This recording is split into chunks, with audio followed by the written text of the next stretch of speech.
ஹல்லேலூயா. கர்த்தர் நல்லவர். ஆமென். உங்க பக்கத்தில் இருக்கிறவங்கள பார்த்து சொல்லுங்க, கர்த்தர் நல்லவர். கர்த்தர் நல்லவர். கர்த்தர் ரொம்ப ரொம்ப நல்லவர். ஹல்லேலூயா. நல்லா கவனிங்க. நம்ம கர்த்தருடைய வார்த்தைக்கு போகிறதுக்கு முன்னாடி, யாரு கர்த்தருடைய வார்த்தையை கொண்டாடுகிறார்களோ அவர்கள் வாழ்க்கை கொண்டாட்டமா இருக்கும். புரிஞ்சவங்க ஒரு ஆமென் சொல்லுங்க பார்க்கலாம். கர்த்தருடைய வார்த்தையை கொண்டாடுகிறவர்களின் வாழ்க்கை கொண்டாட்டமாக இருக்கும். ஏன்னா அவருடைய வார்த்தையில் எல்லாவற்றையும் வச்சிருக்கிறார். புரிஞ்சவங்க ராமன் சொல்லுங்க. இப்போ ஒரு பிறந்த நாள் கொண்டாட்டத்துக்கு போகிறோன்னு வச்சுக்கோங்களேன். ஒரு பிறந்த நாள் கொண்டாட்டத்துக்கு போனால் அங்கே கொண்டாடுறவங்க பார்த்தீங்கன்னா நல்லா கொண்டாடுவாங்க. ஒவ்வொருத்தவங்க ஒவ்வொரு மாதிரி கொண்டாடுவாங்க இல்லைங்களா? இப்போ அந்த பாப்பெல்லாம் வச்சு, அதுக்கப்புறம் கேண்டில்லாம் பற்ற வச்சு, அதுக்கப்புறம் அதை கேக்கை வெட்டி அங்கே ஒரு சத்தம் போட்டு ஒரு ஒரு கொண்டாட்டம் அங்கே இருக்கும். ஆனால் நம்ம வீட்டில் பர்த்டேன்னு வரும்போது அது அந்த மாதிரி இருக்கிறது இல்லை. சில நேரத்தில் பார்த்துருக்கீங்களா? அது வேறு வீட்டுக்கெல்லாம் போனோம்னா அவங்க கொண்டாடுறத பார்த்தா டேங்கப்பா அப்படின்ற மாதிரி இருக்கும். ஆனால் நம்ம வீட்டில் வந்து பர்த்டேன்றப்போ அங்கே என்ன ஆயிடுதுங்க, அந்த அளவுக்கு ஒரு கொண்டாட்டம், அந்த அளவுக்கு ஒரு சந்தோஷம் இருக்கிறது இல்லை. என்ன விஷயம்? இடம் பிரச்சனை போல அப்படின்னு சொல்லிட்டு அவங்க கொண்டாடின அதே இடத்துக்கு போய் நம்மளும் கொண்டாடலான்னு போனாக்க அங்கேயும் அது வேலைக்கு ஆகிறதில்ல. புரிஞ்சவங்க இது வரைக்கும் புரிஞ்சுங்களா? இப்போ அவங்க கொண்டாடின மாதிரியே நம்மளும் கொண்டாடணும்னு சொல்லி அவங்க கொண்டாடின அதே இடத்துக்கு போனாலும் நமக்கு அது வர மாட்டேங்குது. என்ன பிரச்சனை? என்னத்தான் பிரச்சனை அப்படின்னா இருதயம் தாங்க பிரச்சனை. நம்ம எங்கே வேணால் போகலாம், எப்படி வேணா இருக்கலாம். அவங்களால அது பண்ண முடியுது, நம்மளால பண்ண முடியல. என்ன விஷயம் அப்படின்னா, என்ன விஷயம்னா இருதயம் தான் விஷயம். இருதயம் திறக்கப்படாமல் நீங்கள் எந்த சந்தோஷத்தையும் அனுபவிக்கவே முடியாது. அதே மாதிரி தான் கர்த்தருடைய வார்த்தை நம்மை கொண்டாட வைக்கிறது. கர்த்தருடைய வார்த்தை நம்ம வாழ்க்கையை அழகாக்குகிறது. கர்த்தருடைய வார்த்தை நம்முடைய வாழ்க்கையை இன்னும் சிறப்பாக்குகிறது. அதை எந்த அளவுக்கு உங்கள் இருதயம் ஏற்றுக்கொள்ளுதோ அந்த அளவுக்கு தான் அது வேலை செய்யும். புரிஞ்சவங்க? உங்கள் இருதயம் ஏற்றுக்கொள்ளாமல் அந்த வசனம் வேலை செய்யவே செய்யாது. பைபிளில் ஒரு காரியம் இருக்குது. ஆண்டவராகிய இயேசு கிறிஸ்து ஒரு ஓமை சொல்லியிருக்கிறார். என்னன்னா, 4 விதமான நிலங்களை குறித்து சொல்கிறார். ஒன்று வழி அருகே இருக்கிற நிலம், 2வது கற்பாறை நிலம், 3வது முள்ளுள்ள நிலம், 4வது நல்ல நிலம். சரிங்களா? எல்லாமே நிலங்கள் தான். ஆனால் இந்த வழி அருகே இருக்கிற நிலத்தில் விதைய விதைச்சா ஆகாயத்து பட்சிகள் வந்து என்ன பண்ணிடுதான், பட்சித்துட்டு போயிடுதான். கற்பாறை நிலத்தில் விதைய விதைச்சா என்ன ஆகுதான், அது வளருதான். ஆனால் வெயில் பட்ட உடனே இதுக்கு வேர் இல்லாதனால என்ன ஆகிடுது, அது கருகி போயிடுதான். 3வதாக ஒரு நிலம், அது என்ன நிலம், முள்ளுள்ள நிலம். அங்கேயும் செடி வளருது, அந்த விதை வளராமல் இல்லை, அந்த விதை வளருது. ஆனால் அது வளர்ந்து முள் நெருக்கிறதுனால என்ன ஆகிடுதான், வளர முடியாமல் பலன் தர முடியாமல் போயிடுதான். 4வதாக ஒரு நிலம் இருக்குது, அந்த நிலம் என்ன பண்ணுது, நல்ல நிலம். அந்த நிலத்தில் விதைக்கப்பட்ட விதைகள் வளர்கிறது, பலன் தருது. அதுலேயும் 3 விதமாக பலன் தருதுங்க. ஒன்று 30, இன்னொன்று 60, இன்னொன்று 100. ஆண்டவர் எப்படி சொல்லுவார்னா, ஒன்று 100, ஒன்று 60, ஒன்று 30 பலன் தந்தது அப்படிம்பாரு. அப்படின்னா என்ன சொல்ல வர்றாரு, அந்த நல்ல நிலத்தில் கூட 3 விதமான கிரேட் இருக்குன்றார். 3 விதமான பலனை அந்த நிலம் தருதான். எத்தனை பேர் புரிஞ்சு? நல்ல நிலத்தில் கூட 3 விதமான நிலம் இருக்குங்க. அப்போ விஷயம் என்னது, எல்லாமே நிலம்தான். எல்லாமே இதே போல தான் ஞாயிற்றுக்கிழமை ஆராதனைக்கு எல்லாமே ஒரு நிலமாக தான் வருது. ஆனால் இது எந்த நிலம் 100 மடங்கு பலன் தர நிலமாக இருக்கும் அப்படின்னா, அந்த விதையை அப்படியே ஏற்றுக்கொள்ளுகிற நிலம், அந்த வார்த்தையை கொண்டாடுகிற நிலம், அந்த வார்த்தைக்கு அதிக முக்கியத்துவம் கொடுக்கிற நிலம், தேவனுடைய வார்த்தையை தேடுகிற, தேவனுடைய வார்த்தையின் மீது தாகம் கொண்டிருக்கிற நிலத்துக்கு என்ன நடக்குதான், 100 மடங்கு விளைச்சல் உண்டாகுதான். சில நேரத்தில் நமக்கே தோணும், பாரு அந்த பாஸ்டர் பாருன்னா, எனக்கு தோணியிருக்கு அந்த மாதிரி. எப்படின்னா, இவர் பாரு எந்த அளவுக்கு வசனத்தை போதிக்கிறாரு, இவர் பாரு எந்த அளவுக்கு விசுவாசிக்கிறாரு, எப்படி இவரால முடியுது? அவருக்கு தெரிஞ்ச அதே வார்த்தை எனக்கும் தெரியுது. எனக்கு தெரியாமல்ல, அந்த வசனம் எனக்கு மனப்பாடமா தெரியும், எனக்கு தெரியுது. ஆனா அவரு அதுல சூப்பரா வாழ்றாரு, அதை அவரு நல்லா அனுபவிக்கிறாரு, எப்படி எனக்கு மட்டும் அது நடக்க மாட்டேங்குது அப்படின்லாம் நான் யோசிப்பேன்.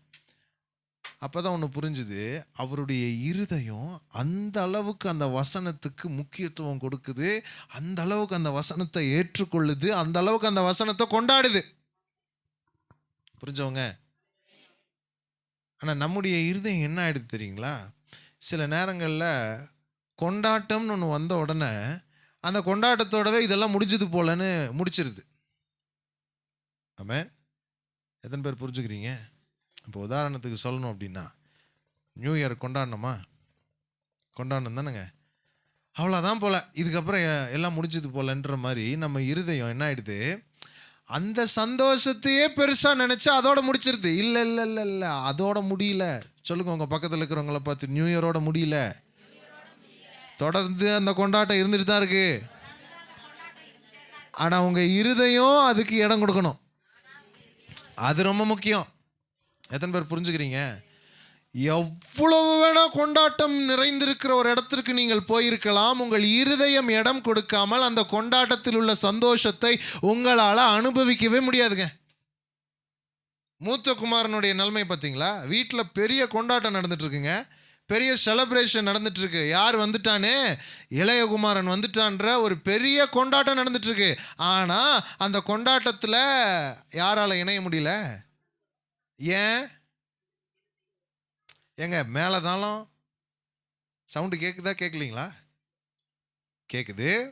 பிரியாணி ஸ்மெல்லு அடிக்குது. எல்லாரும் அங்கே நடனம் ஆடிட்டு இருக்கிறாங்க. நடன களிப்பு அங்கே இருக்கு. நடன களிப்புன்னா என்ன தெரியுங்களா? டான்ஸ் ஆடிக்கிட்டு இருக்கிற ஒரு சந்தோஷம். அப்படி ஒரு சந்தோஷம் அங்கே இருக்குது. அப்பா வீடு கொண்டாட்டத்தினால நிரம்பி இருக்கு. ஆனால் ஒருத்தனால அதுக்குள்ளார கலந்துக்க முடியலையே.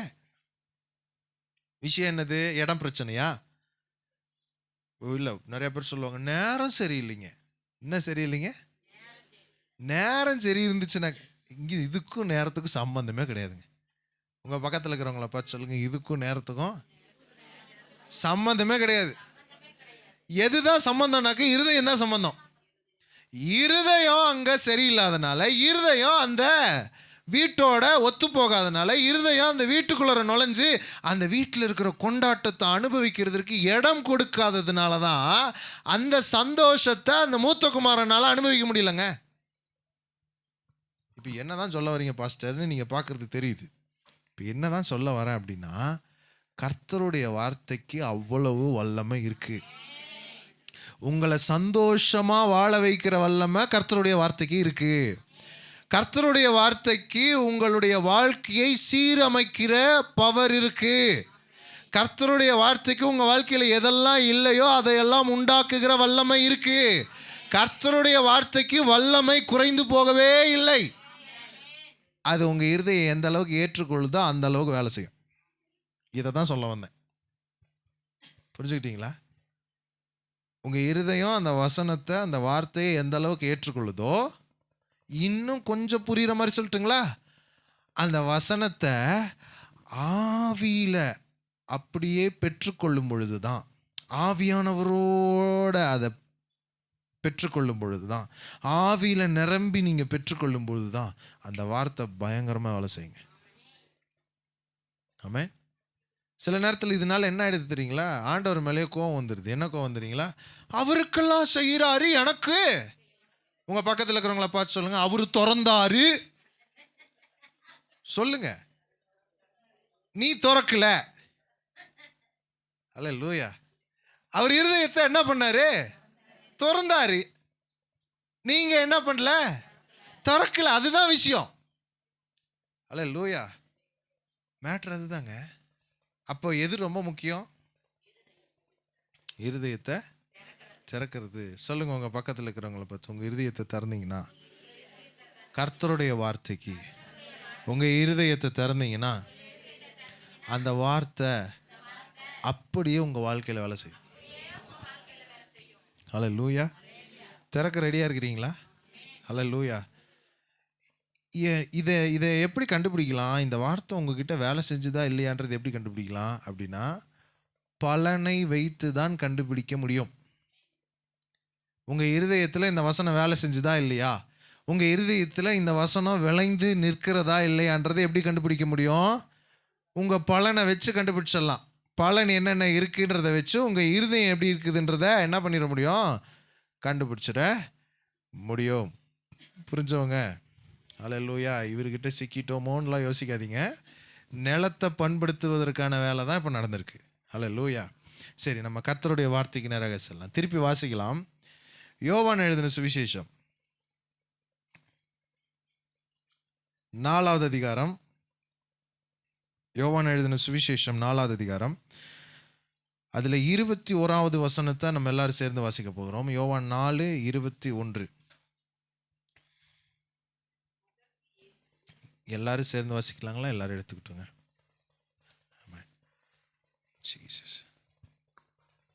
யோவான் 4வது அதிகாரம் 21வது வசனம்.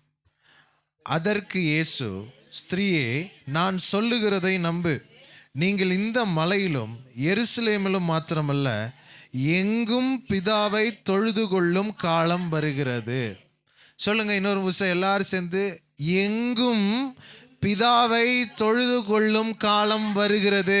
இன்னொரு விஷயம் சொல்லுங்க, எங்கும் பிதாவை தொழுது கொள்ளுகிற காலம் வருகிறது. இன்னொருக்கா சொல்லுங்க, எங்கும் பிதாவை தொழுது கொள்ளுகிற காலம் வருகிறது.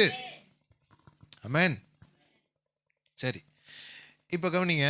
எங்கும் பிதாவை தொழுது கொள்ளும் காலம் அப்படின்னா, எல்லா இடங்களிலும், எல்லா பகுதிகளிலும், எல்லா உறவுகளிலும் நாம் அவரை தொழுது கொள்ள முடியும். இன்னும் புரியுற மாதிரி சொல்கிறேன். எல்லா இடங்களிலும் அப்படின்னா, சர்ச்சில், உங்கள் வீட்டில், நீங்கள் வேலை செய்கிற இடத்துல, நீங்கள் பேங்க்குக்கு போனீங்கன்னா அங்கே, ரேஷன் கடையில், அதுக்கப்புறம் வேற எங்க, பஸ்ஸில், நீங்கள் சண்டை போடுற பைப்புக்கிட்ட, அப்புறம் சூனியம் வைக்கிறவங்க கிட்ட, எல்லா இடத்திலும் நீங்கள் தேவனை தொழுது கொள்ள முடியும். அந்த காலம் வந்துருச்சு. அடுத்து எல்லா பகுதிகளிலும் அப்படின்னா, அமெரிக்காவே போனீங்கனாலும் சரி, பாதாளத்திலேயே போய் படுக்க போட்டிங்கனாலும் சரி, அங்கேயும் என்ன பண்ண முடியும்? உங்களால் தேவனை ஆராதிக்க முடியும். அந்த காலத்தில் தான் வாழ்ந்துட்டுருக்குறோம். அடுத்து எல்லா உறவுகளிலும் அப்படின்னா, இப்போ தேவன் கிட்ட வர முடியாமல் உங்களை தடுக்கிறதுக்குன்னு ஒரு சில உறவுகள் இருக்கும் பாருங்க. அந்த தடுக்கிற உறவுகளெல்லாம் தேவனோட இணைஞ்சு உங்களோட சேர்ந்து தேவனை ஆராதிக்கிற காலம் வந்துருச்சு. ஒருத்தருக்கு தான் புரிஞ்சிருக்கு போல. திரும்பவும் சொல்றேன், தேவனை விட்டு தேவனை ஆராதிக்கிறதுக்கு உங்களை தடுக்கிற சில உறவுகள் இருக்குல்ல, அந்த உறவுகள் தேவனை புரிஞ்சு கொண்டு அவர்களும் உங்களோட சேர்ந்து தேவனை ஆராதிக்கிற காலம் வந்துருச்சு. வந்துருச்சு. அல்லேலூயா. தேவஜனமே, இதுதான் எங்கும் பிதாவை தொழுது கொள்ளும் காலம் வருகிறதுன்னு ஆண்டவர் சொன்னார். சரி, கவனிங்க. இப்போ இதை யாருக்கிட்ட சொன்னார்? சமாரியா ஸ்திரீ கிட்ட சொன்னார். யாருங்க? அந்த ஸ்திரீயோட பேரெல்லாம் இங்கே சொல்லப்படலை. அந்த ஸ்திரீயோட பேரெல்லாம் இங்கே சொல்லப்படலை. அது ஒரு ஊர், தூதர் மட்டத்தில் வசிக்கும் ஒரு பெண்ணு அப்படிங்கிற மாதிரி சமாரியாவில் இருந்த ஒரு ஸ்திரீ அப்படின்னு சொல்லிட்டு சொல்லப்பட்டிருக்கு. சரி, இது ஏற்கனவே நம்ம பார்த்துட்டோம். இருந்தாலும் திரும்பவும் என்ன பண்ணலாங்க, அதுக்குள்ளே இன்னும் நிறைய விஷயம் இருக்குது. அதை நம்ம தியானிக்க போகிறோம். சரிங்களா? திருப்பி வாசிங்களேன். யோவான் 4வது அதிகாரம், அதில் 4ஆம் வசனத்தை வாசிக்கலாங்களா? அவர் சமாரியா நாட்டின் வழியாக போக வேண்டியதா இருந்தபடியால் யாக்கோபு தன் குமாரனாகிய யோசேப்புக்கு கொடுத்த நிலத்துக்கு அருகே இருந்த சமாரியாவில் உள்ள சீகார் என்னப்பட்ட ஊருக்கு வந்தார். 2ஆம் வசனத்தை வாசிங்க. யூதேயாவை விட்டு மறுபடியும் கலிலேயாவுக்கு போனார். இப்போ யூதேயான்ற ஒரு ஊர் இருக்குங்க. யூதேயான்ற ஒரு ஊர். அந்த யூதேயான்ற ஊர்ல இருந்து இயேசு இப்போ எங்கே போறாருன்னா கலிலேயாவுக்கு போறார். இப்போ கலிலேயாவுக்கு போகணும்னா எந்த வழியா போகலாம் அப்படின்னா, சமாரியா வழியாவும் போகலாம். இன்னொரு வழி இருக்கு, அது ரொம்ப தூரமா போகிற வழி, அந்த வழியாகவும் போகலாம். அல்லேலூயா. ஆனால் சமாரியாங்கிறது என்ன வழி தெரியுங்களா? ஷார்ட்கட்டு. நம்ம சொல்கிற நமக்கு புரிகிற மாதிரி சொல்லணும், குறுக்கு வழி, சீக்கிரம் போயிடலாம். ஆனால் இந்த யூதர்கள் என்ன பண்ண மாட்டாங்கன்னா, இந்த குறுக்கு வழியில் போக மாட்டாங்க. ஏன் குறுக்கு வழியில் போக மாட்டாங்க தெரியுங்களா? இந்த சமாரியாவில் இருக்கிற ஜனங்களுக்கும் இந்த யூதர்களுக்கும் ஒத்து வராது. அவங்கள தேவனுடைய பிள்ளைங்கள்னு அவங்க மதிக்கல, புறக்கணித்து வச்சிருக்கிறாங்க. எப்படி புறக்கணித்து வச்சிருக்கிறாங்க? எப்படின்னா, இந்த தாவீதோட பையன் ஞாபகம் இருக்குங்களா? தாவீதோட பையன் சாலமோன் ஞாபகம் இருக்குங்களா? சாலமோனுக்கு 2 பசங்க பிறந்தாங்க.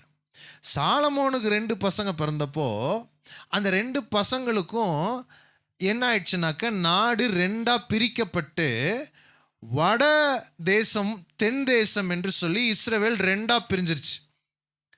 11 கோத்திரமும் ஒரு ராஜா ஆண்டார், ஒரு சாலமோனுடைய பையன் ஆண்டார்.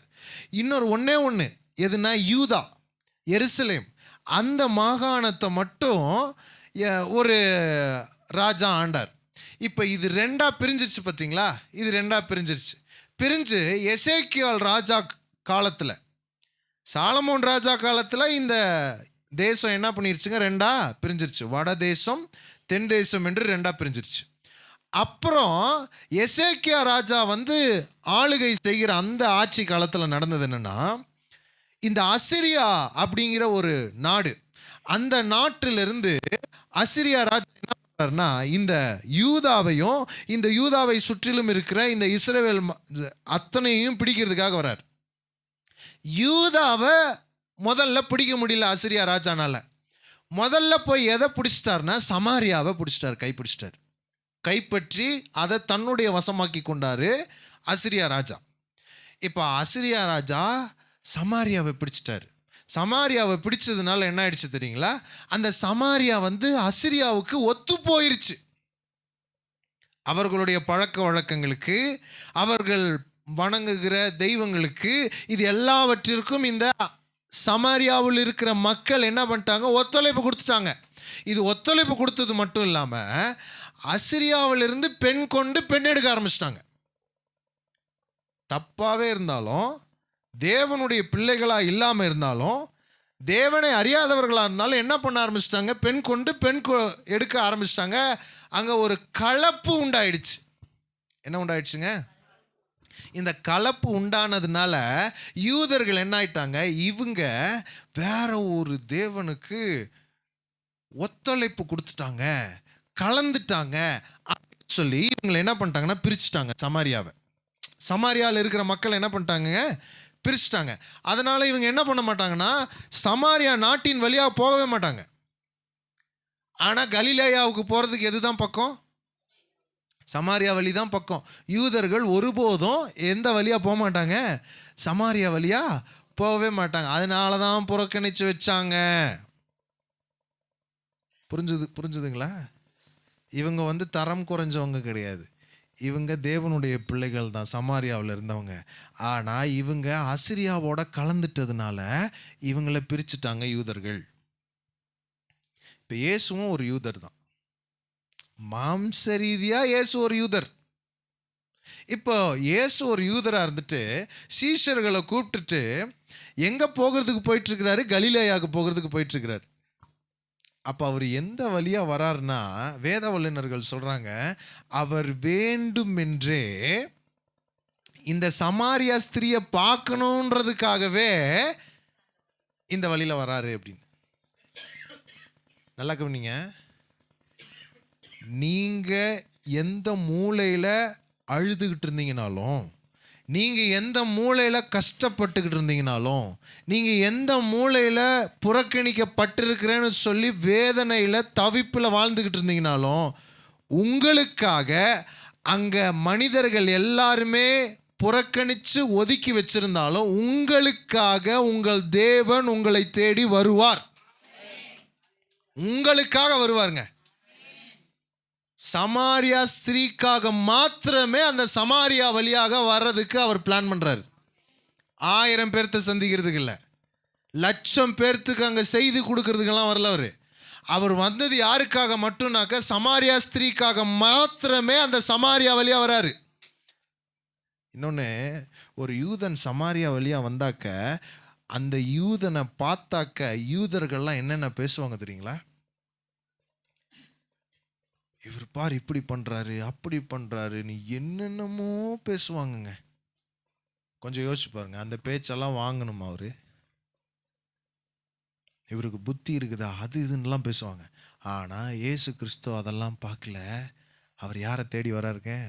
இந்த ஒரு ஸ்திரீக்காக மற்ற யார் என்ன பேசினாலும் சரி, மற்ற யார் என்ன விதத்தில் இவர் மீது குற்றம் சுமத்தினாலும் சரி, அதையெல்லாம் பார்க்காம இறங்கி வராரு. அப்படின்னா நான் சொல்லுகிறேன், நீங்கள் எந்த நிலைமையில் இருந்தாலும் சரி, நீங்கள் எந்த கஷ்டப்பட்டுருக்கிறீங்களோ அந்த கஷ்டத்தை பார்க்கிற ஒரே தேவன் இயேசு மட்டும்தான். உங்களுக்காக உங்களை தேடி வந்து உங்களுடைய அந்த நிலைமையிலிருந்து உங்களை மீட்டெடுக்கும்படிக்கு யோசிக்கிறவர் அவர் மாத்திரம்தான். ஹல்லேலூயா. நீங்கள் எப்படி வேணா இருக்கலாங்க, நீங்கள் புறக்கணிக்கப்பட்டவர்களாக இருக்கலாம். சரி, கொஞ்சம் கீழே வாசிக்கலாங்களா? இந்த சமாரியா ஸ்திரீனுடைய நிலைமை என்னன்றதை பாருங்க. இயேசு கிறிஸ்து அந்த ஸ்திரீ கிட்ட எப்படி அணுகிறாருன்றதை பாருங்க. வாசிக்கலாங்களா? அதில் 7ஆம் வசனத்திலிருந்து வாசிக்கலாம்.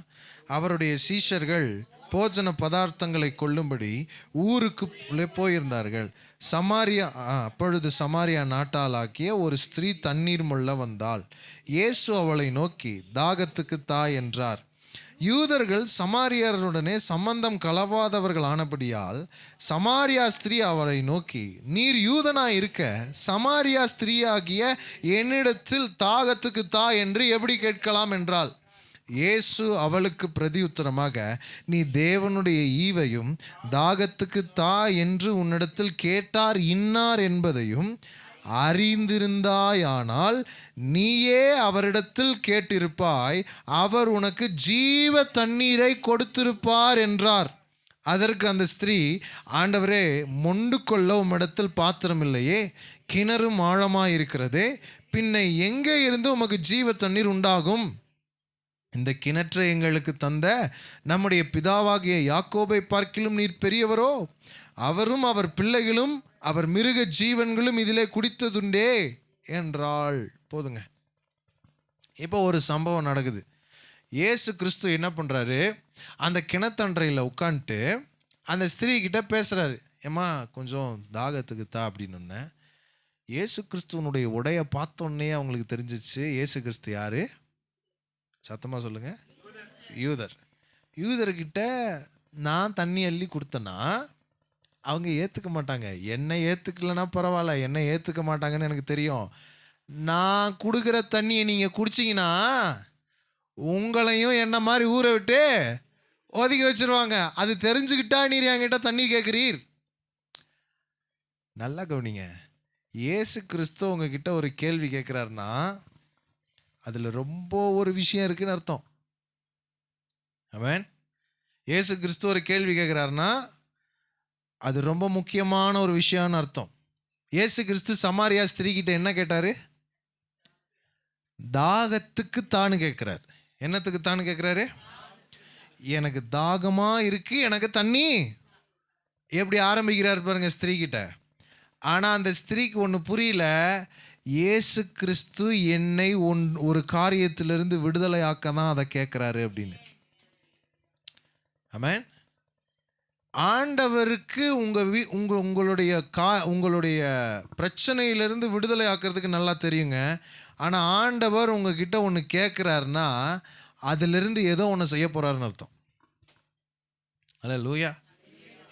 ஏதோ ஒன்று செய்ய போகிறாருன்னு அர்த்தம். அதனால தான் உங்ககிட்ட கேட்குறாரு. பாருங்கள், எலியா வீட்டுக்கு போகிறாரு. எலியா சாரிபாத் விதவை வீட்டுக்கு போகிறாங்க.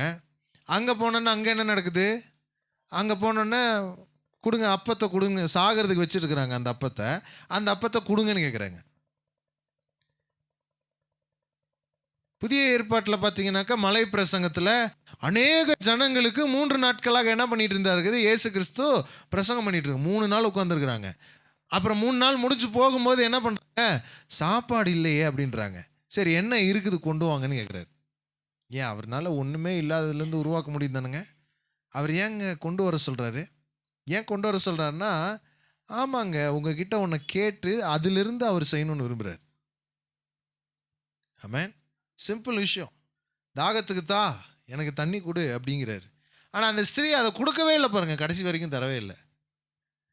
இயேசுவுக்கு தாகமா இல்லை, அந்த ஸ்திரீக்கு தான் தாகமா இருக்கு. அதனால தான் அந்த ஸ்திரீயை பார்த்து தாகத்துக்கு தானே இயேசு கேட்குறாரு. புரிஞ்சவங்க? அல்லேலூயா. மறுபடியும் சொல்றேன் கேளுங்க. இயேசுவுக்கு தாகமா இருந்ததினால் இயேசு தாகத்துக்கு தான்னு கேட்கல. அந்த ஸ்திரீக்கு ஒரு தாகம் இருக்கு. அந்த ஸ்திரீக்கு ஒரு விஷயத்துல இன்னும் திருப்தி அடையவே இல்லை. தண்ணி குடிச்சு முடிச்சோன்னா ஒரு ஒரு நிம்மதி இருக்கும் தெரியுங்களா? தாகமா இருக்கும்போது பார்த்துருக்கீங்களா? ரொம்ப தாகமா இருந்து தண்ணியை எப்படி குடிப்பீங்க? மடக்கு மடக்கு மடக்கு மடக்குன்னு குடிப்பீங்களா? குடிச்சிருக்கிறீங்களா? நான் குடிக்காத செவ்வாய் கிரகத்தில் இருக்கவங்ககிட்ட எல்லாம் பேசல தானே, நான் நீலகிரியில் இருக்கிறவங்க கிட்ட தானே பேசுகிறேன் இல்லைங்களா? அவசர அவசரமாக மடக்கு மடக்கு மடக்கு மடக்குன்னு குடிப்போம். குடிச்சு முடிச்சோன்னே எப்படி இருக்குங்க? அப்பாடா அப்படின்னு இருக்காது. அப்போ ஒரு திருப்தி வரும் பாருங்க. தண்ணி குடிச்சாச்சு போதும் அப்படின்னு இருக்கும் இல்லைங்களா? தாகம் இருக்குது அப்படின்னா அங்கே என்ன இல்லைன்னு அர்த்தம்? திருப்தி இல்லைன்னு அர்த்தம். அந்த ஸ்திரீக்கு ஏதோ ஒரு விஷயத்துல திருப்தியே இல்லை. என்னவே கிடையாது, திருப்தியே இல்லை. அங்க திருப்தியே இல்லாததுனால ஆண்டவர் அவளுக்குள் இருக்கிற தாகத்தை கண்டுபிடிச்சு தான் அவர் எதை கேட்கிறாரு? தாகத்துக்கு தானு கேட்கிறாரு. ஹலோ, இருக்கீங்களா? உள்ள ஏதோ ஒரு தாகம் இருக்கு. அந்த தாகத்தை தீர்க்கும்படிக்கு தான் அவர் தாகத்துக்கு தானு கேட்கிறாரு. இது யாருக்கு புரியல? யாருக்கு புரியல? ஏன் புரியல? ஆரம்பத்தில் சொன்னதுதான், இருதயம் இன்னும் திறக்கப்படலை. இருதயம் திறக்காம கண்ணுக்கு முன்னாடி இயேசு கிறிஸ்து அப்பட்டமா வந்து நின்னாலும் கண்ணு தெரியவே தெரியாது. ஆனா நீங்கள்லாம் மிகவும் பாக்கியவான்கள். உங்கள் இருதயம் திறக்கப்பட்டதுனால தான் இன்னைக்கு சர்ச்சுக்கே வந்திருக்கிறீங்க. இதுக்கெல்லாம் நீங்க பலமா ஆமென்னு சொல்லி இருந்திருக்கணும். அல்லேலூயா. உங்க கண்கள் திறக்கப்பட்டிருக்கிறபடினால தான், அவரை உங்களால பார்க்க முடிஞ்சபடினால தான் இன்னைக்கு நீங்க சர்ச்சுக்கே வந்திருக்கிறீங்க. இல்லைனாக்க நீங்க இங்க வந்திருக்கவே மாட்டீங்களே. இன்னைக்கு அவர் பேசுறதை நீங்க கேட்பீங்கன்றீங்க, கேட்கவே மாட்டீங்க. அல்லேலூயா. சரி, இப்போ என்ன நடக்குது? அந்த ஸ்திரீ வந்து இயேசு கிறிஸ்துட்ட வந்து நின்றுட்டு இப்படிலாம் பேசிக்கிட்டு இருக்கிறாங்க. இயேசு தாகத்துக்கு தானு கேட்டாச்சு. தாகத்துக்கு தானு கேட்ட பின்ன அவங்க சொல்றாங்க, நீர் யூதனா இருக்க என்கிட்ட தண்ணி கேட்கலாமா? பார்த்தீங்களா? என்கிட்ட தண்ணி கேட்கலாமா அப்படின்ட்டாங்க. அதுக்கு இயேசு என்ன சொல்றாருன்னா, உன் முன்னாடி நிற்கிறது யாருன்னு உனக்கு தெரிஞ்சுது அப்படின்னா நீ இப்படி பேசியிருக்கவே மாட்ட அப்படிங்கிறார். அல்லேலூயா. இதை தான் இன்னைக்கு கர்த்தர் உங்களுக்கு சொல்றாரு. உங்களுக்கு முன்னாடி நிற்கிற அவர் யாருன்னு தெரிஞ்சிருந்தா நீங்க பயந்திருக்க மாட்டீங்க. உங்களுக்கு முன்னாடி நிற்கிற அவர் யாருன்னு தெரிஞ்சிருந்தா நீங்க கவலைப்பட்டிருக்க மாட்டீங்க. உங்களுக்கு முன்னாடி நிற்கிறவர் யாருன்னு தெரிஞ்சிருந்தா நீங்க சோர்ந்து போயிருக்க மாட்டீங்க. உங்களுக்கு முன்னாடி நிற்கிறவர் யாருன்னு தெரிஞ்சிருந்தா நீங்க தாகமா இருந்திருக்க மாட்டீங்க. ஆமென். ஹல்லேலூயா. இப்போ இந்த ஸ்திரீக்கு என்ன நடக்குது? அவர் சொல்றாரு, நான் உனக்கு கொடுக்கிற தண்ணி எப்படி இருக்கும்னா ஜீவ தண்ணீருங்கிறார். அந்த தண்ணியை குடிச்சனா உனக்கு தாகமே வராதுங்கிறார். ஆனால் இந்த ஸ்திரீக்கு புரியவே இல்லைங்க, என்னவே இல்லை. அப்படி நீங்க தண்ணீரை கொடுக்குற மாதிரி இருந்தா என் வீடு ஃபுல்லாக தண்ணி நிரம்பிடுமே. நான் இவ்வளோ தூரம் வந்து இந்த கிணத்துல என்ன பண்ண வேண்டிய அவசியம் இல்லை, தண்ணி மொந்துட்டு போகணுன்னு அவசியம் இல்லையே. நான் வீட்லேயே என்ன பண்ணியிருந்திருப்பேன், பேசாமல் இருந்திருப்பேன்ல. நீங்கள் ஒரு பைப்பு போட்டு கொடுத்துருந்தீங்கன்னா, ஹவுஸ் கனெக்ஷன் கொடுத்துருந்தீங்கன்னா. நம்ம யோசனையை பாருங்க எங்கன்னு. நமக்கு என்னதான் யோசனை? நமக்கு வீட்டில் தண்ணி வரலையே, இன்னும் ஒரு சொந்த வீடு கட்டலையே, ஒரு சொந்த காரை. அவருக்கு அதை பற்றி கவலையே இல்லை. விஷயம் சொந்த கார் இல்லாதது இல்லை, விஷயம் சொந்த வீடு இல்லாதது கிடையாது, விஷயம் உங்களுக்கு பொருளாதாரம் இல்லாதது கிடையாது. நீங்க ரொம்ப கஷ்டப்படுறது பணம் இல்லாததுனால இல்லை. புரிஞ்சுக்கிறீங்களா? பணம் இல்லாததுனால நீங்க கஷ்டப்படல, உங்களுக்கு சொந்த கார் இல்லாததுனால நீங்க கஷ்டப்படல, உங்களுக்கு சொந்த வீடு இல்லாததுனால கூட நீங்க கஷ்டப்படல. அப்ப எதனால தான் கஷ்டப்படுறீங்க? உங்க இருதயத்தில் மாற்றம் உண்டாகாததுனால தான் கஷ்டப்பட்டு இருக்கிறீங்க. அதற்காக தான் இயேசு உங்களை தேடி வரார். புரிஞ்சவங்க? ஹல்லேலூயா. இன்னொன்னு பாருங்க, உங்க இருதயம் எப்படி வாழுதோ அப்படிதான் நீங்க வாழ்ந்துட்டு இருக்கிறீங்க. ஆமென். உங்க இருதயத்தில் பொருளாதாரம் குறைபாடு இருக்குதுன்னா உங்க வாழ்க்கையிலும் பொருளாதார குறைபாடு இருக்கும். உங்க இருதயத்தில் வீடு பிரச்சனை இருக்குதுனாக்கா உங்க வாழ்க்கையிலையும் வீடு பிரச்சனை இருக்கும். உங்க இருதயத்திலிருந்து அது நீங்கிற வரைக்கும் வாழ்க்கையில எதுவுமே மாறாதுங்க. அப்ப இயேசு கிறிஸ்து எதை தான் ஃபோக்கஸ் பண்றாருன்னா உங்க இருதயத்தை சரி பண்ணுவதிலேயே அவருடைய கவனம் இருக்கு. புரிஞ்சவங்க?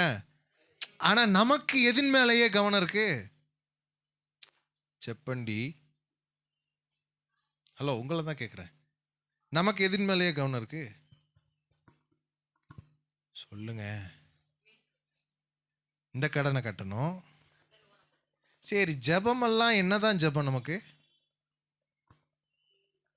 ஆண்டவரே இந்த கடனை கட்டுறதுக்கு உதவி செய்யுங்க ஆண்டவரே. ஆண்டவரே எனக்கு இந்த பிரச்சனையிலிருந்து விடுதலை தாங்க ஆண்டவரே. இதை மட்டும் செஞ்சிட்டீங்கன்னா ஆண்டவரே நான் உங்க சமூகத்திலேயே. அதுக்கெல்லாம் உருகிற ஆளு நம்ம ஆண்டவர் கிடையாது. அவரெல்லாம் இப்படியெல்லாம் சொல்லி உங்களால் என்ன பண்ண முடியாது? மயக்கவே முடியாது. ஹல்லேலூயா. ஆமென். எனக்கு இந்த பிரச்சனை மட்டும் சரியாயிடுச்சுன்னா போதும், அப்புறம் அவ்வளோதான், நான் சர்ச்சிலேயே சேர்ந்துக்குவேன். எங்கே சேர்ந்துக்குவீங்க? சர்ச்சிலெல்லாம் சேர்றதுக்காக அவரு உங்களுக்கு அந்த அற்புதத்தை செய்ய மாட்டார். ஹல்லேலூயா. நீங்கள் ஆண்டவர்கிட்ட ஒரு காரியத்துக்காக ஜெபம் பண்ணுவீங்க, ஆண்டவர் வித்தியாசமாக ஒரு பதிலை சொல்லுவார். நீங்கள் ஆண்டவர்கிட்ட ஒரு விஷயத்துக்காக ஜெபம் பண்ணுவீங்க, ஆண்டவர் என்ன பண்ணுவாருங்க? வித்தியாசமாக பதில் கொடுப்பார். இப்போ உதாரணத்துக்கு ஒரு விஷயத்தை நான் உங்ககிட்ட சொல்கிறேன், அவர் எப்படி பதில் கொடுப்பாருன்றதை சொல்கிறேன், அதை வச்சு புரிஞ்சுக்கோங்க அவர் என்ன தான் செய்கிறாருன்றது உங்களுக்கு புரியும் பாருங்க. இப்போது இஸ்ரவேல் ஜனங்க 430 வருஷமாக எகிப்தில் அடிமைகளாக இருக்கிறாங்க. இஸ்ரவேல் ஜனங்க 430 வருஷமாக எங்கே அடிமையாக இருக்கிறாங்க? எகிப்தில் அடிமையாக இருக்கிறாங்க. இப்போ தேவன் என்ன பண்ணுறாரு? மோசேங்கிற ஒரு தலைவனை தெரிந்து கொண்டு மோசேயின் மூலமாக அநேக அற்புதங்களை 10 வாதைகளை உண்டாக்கி என்ன பண்ணுறாரு? இஸ்ரவேல் ஜனங்களை வெளியில் கொண்டு வர்றார். கொண்டு வந்துட்டு இஸ்ரவேல் ஜனங்க எப்படி வராங்க தெரியுங்களா? பாட்டு பாடிட்டு வராங்கங்க. எங்கள் ஆண்டவர் எங்களை இந்த அடிமைத்தனத்திலிருந்து விடுதலை என்ன ஆக்கிட்டாரு? அப்படிதான் நியூ இயர் இருந்துச்சுல்ல? அவன் நியூ இயர் எப்படி இருந்துச்சுங்க? அப்படிதான் இருந்துச்சு. எங்களுக்கு யெஷுவா ஷலோம் சமாதானத்தை கொடுத்து விட்டார் என்று ஒரே கொண்டாட்டம். அடுத்த நாள் காலையில் பொஸ்ஸுன்னு போச்சு. எங்கே வேலைக்கு போனோன்னா சமாதானமே. ஆமென். இல்லை, இதுக்கு ஆமென் சொல்லாதீங்க. பொஸ்ஸுன்னு ஆயிடுச்சு. அப்புறம் என்ன ஆகிப்போச்சு? பொங்கலுக்கு பொங்க வைக்கணும், அப்புறம் 3000 ரூபா வாங்கணும். இப்படின்னே என்ன ஆகிப்போச்சு? ஆண்டவரை டீலில் விட்டாச்சு. சரி இருக்கட்டும். இப்போ இஸ்ரவேல் ஜனங்க கூட 430 வருஷம் அடிமைத்தனத்திலிருந்து விடுதலை ஆகி எங்கள் கர்த்தர் எங்களை விடுதலை ஆக்கினார், கர்த்தாவே உமக்கு ஒப்பானவர் யார்? யாரு உமக்கு ஒப்பானவர் யாருன்னு இவங்க என்ன பண்ணுறாங்க? அப்படியே கொண்டாட்டத்தில் போயிட்டுருக்குறாங்க. இஸ்ரவேல் ஜனங்க போயிட்டுருக்கிற நேரத்தில் சந்தோஷமாக போயிட்டுருக்கிறப்போ நடந்தது என்ன தெரியுங்களா? இவங்க யாரை நம்பி போயிட்டுருக்குறாங்க தெரியுங்களா? மோசையை நம்பி போகிறாங்க. யாரை நம்பி போகிறாங்க? மோசே யாரை நம்பி போயிட்டுருக்கிறாரு? முன்னாடி போயிட்டுருக்கிற மேகஸ்தம்பத்தையும் அக்னி ஸ்தம்பத்தையும் நம்பி போயிட்டுருக்கிறாரு. அதுதான் கூகுள் மேப்பு. அந்த மேப்பை நம்பி போய்கிட்டு இருக்கிறாரு. அந்த மேப்பு கடைசியில் கொண்டு போய் எங்கே விட்டுருச்சு? நட்டாத்தில் விட்டுருச்சு, செங்கடல்கிட்ட விட்டுருச்சு. இப்போ இஸ்ரவேல் ஜனங்க மோசையை பார்க்குறாங்க, என்ன குறு குறு குறு குருன்னு பார்க்குறாங்க. யோ, உன்னை நம்பி தானே வந்தோம், எங்கே கொண்டு வந்து விட்டுருக்கிற பாரு, என்னமோ காணான்னு கூட்டிகிட்டு போகிறேன்னு கூட்டிகிட்டு வந்து இன்னைக்கு செங்கடல்கிட்ட உட்கார வச்சு. எப்பா கொஞ்சம் நேரம் வெயிட் பண்ணுங்கப்பா, அதுதான் மேப்பு என்னை அங்கே தான் கூட்டிகிட்டு வந்திருக்க அப்படின்னா. எனக்கு மேப்பெல்லாம் தெரியாது, எனக்கு உன்னதான் தெரியும் அப்படின்னு சொல்லி மோசையை பிடிச்சி எத்தனை பேர்? 6 லட்சம் குடும்பம். புருஷர்கள்னா குடும்பம், 6 லட்சம் குடும்பம் கணக்குங்க. 6 லட்சம் குடும்பமும் யாரை பிடிச்சி திட்ட ஆரம்பிச்சிட்டாங்க? மோசையை பிடிச்சி திட்ட ஆரம்பிச்சிட்டாங்க. கொஞ்ச நேரம் திட்டிட்டு இருக்கும்போது பின்னால யார் வந்துட்டா? ஏங்க, முன்னாடி செங்கடல் இருக்கும்போது சரி பரவாயில்ல, அது இருந்துட்டு போகுதுன்னு இருக்கலான்னு வச்சுக்கோங்க. பின்னாடி யார் துரத்திட்டு வரா? நல்லா கவனிங்க. பார்வோன் சேனை வந்துச்சுன்னா எப்படி இருக்கும் தெரியுங்களா? நிலம் அதிரும். எப்படி இருக்கும்? அந்த அதிர்றதுல என்ன அதிரும் தெரியுங்களா? இங்க அப்படியே ஹார்ட் அட்டாக்கே வந்துடும். என்னமோ நீங்கள்லாம் பார்வோனை பார்க்காத மாதிரி என்னை பார்க்காதீங்க, சரிங்களா? உங்களுக்கு கடங்காரம் வந்து நின்னாதான் தெரியும் உங்கள் ஹார்ட் அதிர்றது எப்படின்னு. ஏங்க, கடங்காரம் வந்தானாக்க என்ன நடக்குது உங்களுக்கு? கொலை. சூப்பராக சொன்னீங்க, தேங்க்யூ. கொலை ஆடுது. என்ன ஆடுது? ஈரக்கொலையே ஆடுது இல்லைங்களா? கொரோனா வந்துச்சுன்னா ஒரு பக்கம் லீவ் விட்டுருவாங்கன்ற சந்தோஷம், ஒரு பக்கம் கொலையே நடுங்குது. சுனாமி வந்துச்சுன்னா, நிலநடுக்கம் வந்துச்சுன்னா எல்லாமே எங்கே தான் அடி வாங்குது? இங்கே தானங்க அடி வாங்குது. இஸ்ரவேல் ஜனங்களுக்கு மட்டும் என்ன வித்தியாசமாக நடக்கும்? பார்வோன் வர்றதை பார்த்து நிலம் அதிருதோ இல்லையா, இங்கே எல்லாத்துக்கும் அதிருது. அப்படியே அதிருது. ஆமென். அதிரும் போது வாயிலிருந்து வருது பாருங்க என்னன்ட்டு, யோ எங்களுக்கு என்ன சுடுகாடு எகிப்துல இல்லைன்னா இங்க கூட்டிட்டு வந்த நீ? இப்போ இஸ்ரவேல் ஜனங்களுக்கு யார் இருக்கிறா திட்டுறதுக்கு? இப்போ மோசே யாரை தான் பார்க்கணும்? இவரை திட்ட முடியுமா? இருக்கிறீங்களா? இவரை திட்ட முடியுமா? முடியாது. அவர் கூட்டிட்டு வந்தா கரெக்டாக தான் கூட்டிட்டு வருவார். அவர் தப்பே பண்ண மாட்டாரு. அவரை என்ன பண்ண முடியாது? அவரை திட்டுறதுக்கான தைரியம் யாருக்கு இல்லை? ஓ, மோசைக்கு தான் இல்லை இல்லைங்களா? உங்களுக்கெல்லாம் இருக்கு. அதனால தாங்க பக்கத்தில் இருக்கிறவங்களை பிடிச்சி திட்டிட்டு இருக்கிறீங்க. புரிஞ்சுக்கிறீங்களா? ஆனால் நீங்கள் பக்கத்தில் திட்டுறீங்க பார்த்தீங்களா, அது பக்கத்தில் இருக்கிறவங்கள திட்டல, தேவனை தான் திட்டுறீங்க. புரிஞ்சவங்க? உங்களுக்கு தேவன் மீது இருக்கிற கோபத்தை தான் உங்கள் பக்கத்தில் இருக்கிறவர்களிடத்தில் காட்டி கொண்டிருக்கிறீர்கள். இதுக்கு அல்லேலூயாவா? எத்தனை பேர் இருக்கிறீங்க? நல்லா புரிஞ்சுக்கோங்க. இப்போ மோசையின் மீது காட்டுறாங்க. மோசை இப்போ என்ன பண்ணுறாருன்னா, தேவன்கிட்ட போய் இல்லை, மோசை என்ன பண்ணுறாருன்னா ஃபர்ஸ்ட் எடுத்தோன்னே இஸ்ரவேல் ஜனங்களை பார்த்து சொல்கிறாரு, நீங்கள் பயப்படாதிருங்கள். என்ன பண்ணாதீங்க. ஆனால் இங்கேயும் ஈரக்கொலை ஆடிட்டு தான் இருக்கு. எங்க மோசைக்கும் ஆடிட்டு தான் இருக்கு. ஆனால் சொல்கிறார், நீங்கள் பயப்படாதிருங்கள், நீங்கள் நின்று கொண்டு கர்த்தர் உங்களுக்கு செய்யும் ரட்சிப்பை பாருங்கள். நீங்கள் இன்றைக்கு காண்கிற இந்த எகிப்தியரை நீ என்றைக்கும் காண மாட்டீர்கள் அப்படின்ட்டு சொல்லிட்டார்.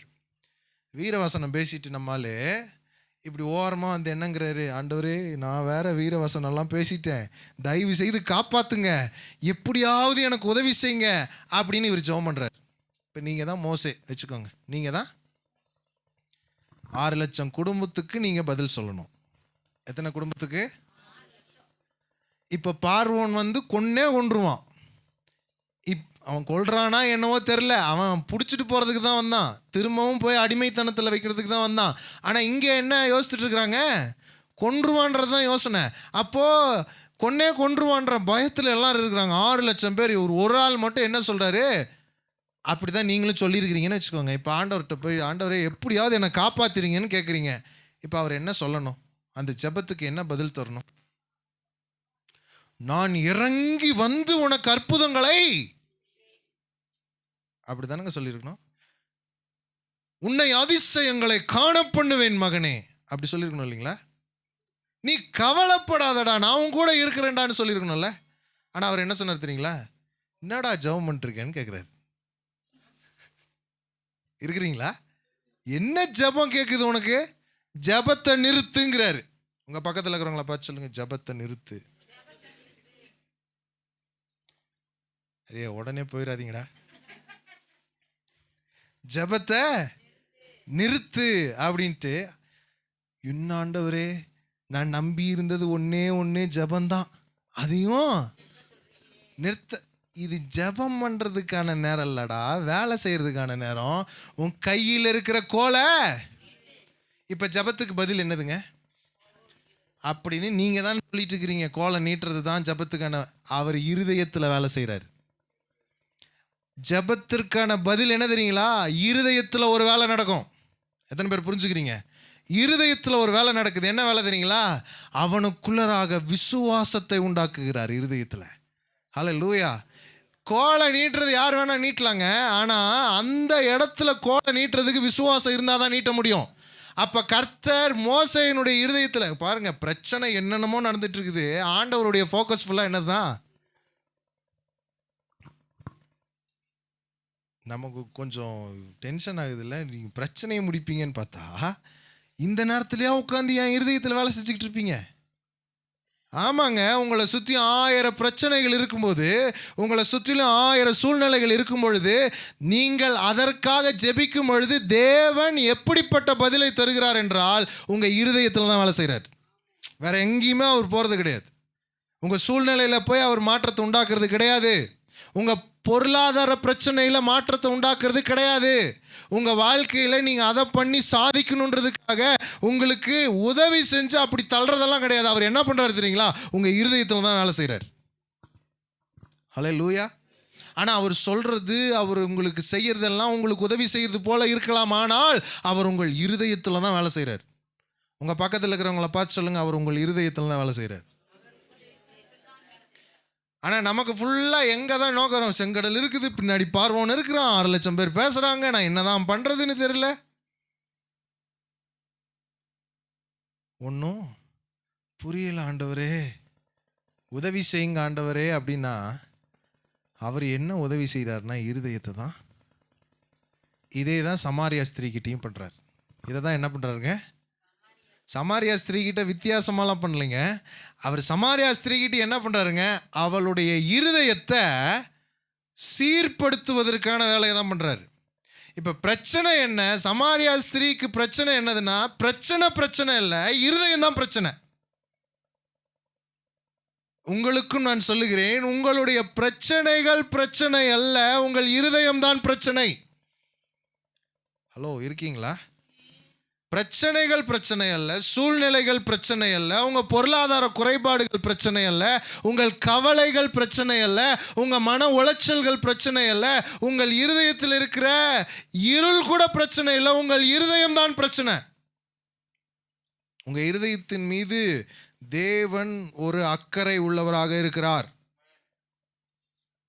அதனால தான் வேதாகமம் முழுவதும் நீங்கள் பார்த்தீங்கன்னாக்க மனுஷனோ முகத்தை பார்க்கிறான், தேவனோ அவருடைய ஃபோக்கஸ் ஃபுல்லாக இதுதான், இருதயம்தான். உங்கள் சூழ்நிலைகள் மீது அவர் பெருசாக அது அப்படி பண்ணிட்டு போயிடுவார். ஆனால் உங்கள் இருதயம்தான் அவருடைய முழு கவனமாக இருக்கிறது. சமாரியா ஸ்திரீ கிட்ட கூட அதை தான் பண்ணாருங்க. சமாரியா ஸ்திரீ கிட்ட போயிட்டு தாகத்துக்கு தான் கேட்டோன்னே நம்ம நினச்சிடக்கூடாது அவருக்கு எதுமோ தாகமாக இருக்குன்னு. இல்லை இல்லை இல்லை, சமாரியா ஸ்திரீனுடைய தாகத்தை தணிக்கும்படி ஒன்று செய்கிறார். இப்போது வாசிங்களேன், யோவான் 4ஆம் அதிகாரம் 13ஆம் வசனத்துலேருந்து வாசிக்கலாங்களா? விட்ட வசனத்துலேருந்து வாசிக்கலாம். யோவான் 4:13. எல்லாரும் என்னோட சேர்ந்து வாசிங்க. இயேசு அவளுக்கு பிரதியுத்தரமாக, இயேசு தண்ணீரை குடிக்கிறவனுக்கு மறுபடியும் தாகம் உண்டாகும். நான் கொடுக்கும் தண்ணீரை குடிக்கிறவனுக்கோ ஒரு காலம் தாகம் உண்டாகாது. நான் அவனுக்கு கொடுக்கும் தண்ணீர் அவனுக்குள்ளே நித்திய ஜீவ காலமாய் ஊறுகிற நீரூற்றாய் இருக்கும் என்றார். அந்த ஸ்திரீ அவரை நோக்கி, ஆண்டவரே, எனக்கு தாகம் உண்டாகாமலும் நான் இங்கே மொண்டு கொள்ள வராமலும் இருக்கும்படி அந்த தண்ணீரை எனக்கு தர வேண்டும் என்றாள். இயேசு அவளை நோக்கி, நீ போய் உன் புருஷனை இங்கே அழைத்து கொண்டு வா என்றார்.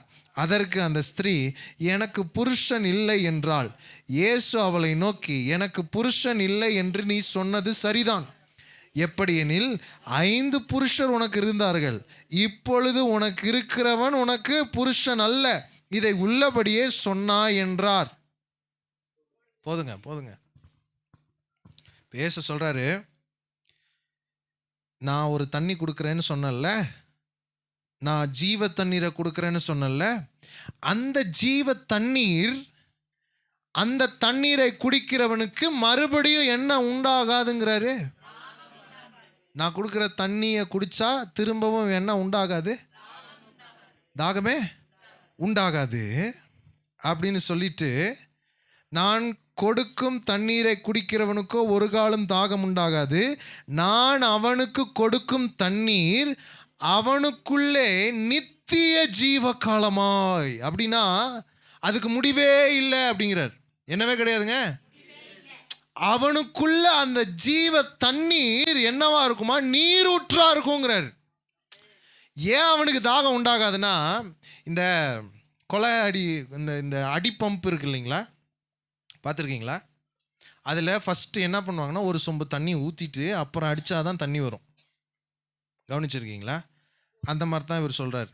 எப்படின்னா, நான் உனக்கு கொடுக்குற தண்ணியை நீ உன் இருதயத்தில் அப்படியே வாங்கிக்கிட்டனா நடக்கிறது என்னன்னா, உனக்குள்ளே இருந்து நீரூற்று வந்துக்கிட்டே இருக்கும், உனக்கு தாகமே எடுக்காதுங்கிறார். தாகமே எடுக்காதுன்னா என்ன அர்த்தம்? இவர் கொடுக்குற தண்ணியை குடித்தோன்னா ஏதோ என்ன சொல்லுவாங்க, மந்திரத்தில் மாங்காய் காய்ச்சுதுன்ற மாதிரிலாம் கிடையாது. எத்தனை பேர் இருக்கிறீங்க? மந்திரத்தில் மாங்காய் காய்ச்சுதுங்க அப்படியெல்லாம் கிடையாதுங்க. இவர் கொடுக்குற தண்ணி எப்படின்னா, அந்த தண்ணி உள்ளே போயிடுச்சுன்னா அதுக்கப்புறம் உள்ளேருந்து ஜீவ நீரூற்று பாய ஆரம்பிக்கும். உள்ளேருந்து என்ன பண்ண ஆரம்பிக்கும்? ஜீவ நீரூற்று அப்படியே உள்ளேருந்து பெருக ஆரம்பிக்கும். அது நடக்குன்றார். உடனே இந்த அம்மாவுக்கு ஒரு பிளான். என்ன பிளானு? அப்படின்னா எங்கள் வீட்டுக்கு ஒரு ஹவுஸ் கனெக்ஷனை கொடுத்துருங்க. என்னங்க இப்போ பாருங்க, நம்ம பிரச்சனை ஃபுல்லாக எங்கே தான் இருக்கு? நம்ம சமாரியா ஸ்திரீ பிரச்சனைக்கு வருவோம், நம்ம பிரச்சனையை விடுவோம். சமாரியா ஸ்திரீ பிரச்சனை என்னது? இப்போ குசுனி தான் பிரச்சனை. என்னதான் பிரச்சனை? கிச்சன் தான் பிரச்சனை. இந்த கிச்சனுக்கு தண்ணி வரணும். எதுக்கு தண்ணி வரணும்? அப்புறம் எங்கே தண்ணி வரணும்? துணி துவைக்க. அப்புறம் எங்கே தண்ணி வரணும்? இந்த 3க்கும் தண்ணி வந்துட்டா இப்போ இவங்களுக்கு எதுதான் தாகம்? ஆண்டவருக்கு எதுதான் தாகமாக இருக்கு? தயவு செய்து நான் கொடுக்குற தண்ணியை உன் இருதயத்தில் வச்சுக்கிட்டேன்னா உன் இருதயத்தில் இருந்து ஜீவன் ஊறிவிட்டு பாய ஆரம்பிக்கும். நீ திருப்தி அடைந்தவளாய் வாழ்வ, அதுக்கப்புறம் நீ நல்லா இருப்பேன்றத அவர் சொல்ல ட்ரை பண்ணுறாரு. ஆனால் இந்த அம்மாவுக்கு என்னதான் இப்போ தேவை? வீட்டுக்கு தண்ணி. என்னத்துக்கு தண்ணி? என் கடன் பிரச்சனை, அப்புறம் வேற என்னென்ன இருக்குங்க? ஏங்க எடுத்து கொடுங்க, எனக்கு டக்குன்னு வரமாட்டேங்குது. வீடு கட்டணும், கார் வாங்கணும், இதெல்லாம் நானே சொன்னது தாங்க. நீங்கள் ஏதாவது புதுசாக சொல்லுங்கள். ஹல்லேலூயா. ஆனால் நம்ம சொல்கிறதெல்லாம் என்ன சொல்கிறோம்? எனக்கு 1008 தேவை, நாளை தாண்டி சொல்ல மாட்டேங்கிறீங்க நீங்கள். சரி, இப்போ இயேசு கிறிஸ்து இப்படி சொல்லிட்டார். உடனே இந்த ஸ்திரீ சொல்கிறாங்க, வீட்டுக்கு ஒரு ஹவுஸ் கனெக்ஷனை கொடுத்துருங்கன்றாங்க. ஆனால் இயேசு கிறிஸ்து மறுபடியும் சொல்கிறாரு, டக்குன்னு அவர் வேற ஒரு விஷயத்தை கேள்வி கேட்குறாரு. முதல் கேள்வி என்ன கேட்டார்? தாகத்துக்கு தான்னு கேட்டார். ரெண்டாவது ஒரு கேள்வி கேட்குறாரு, உனக்கு இந்த தண்ணியை நான் தரணும்னா, ஹலோ இருக்கீங்களா? உனக்கு இந்த தண்ணியை தரணும்னா உன் புருஷனை ஏன் அப்படி சொல்கிறாரு?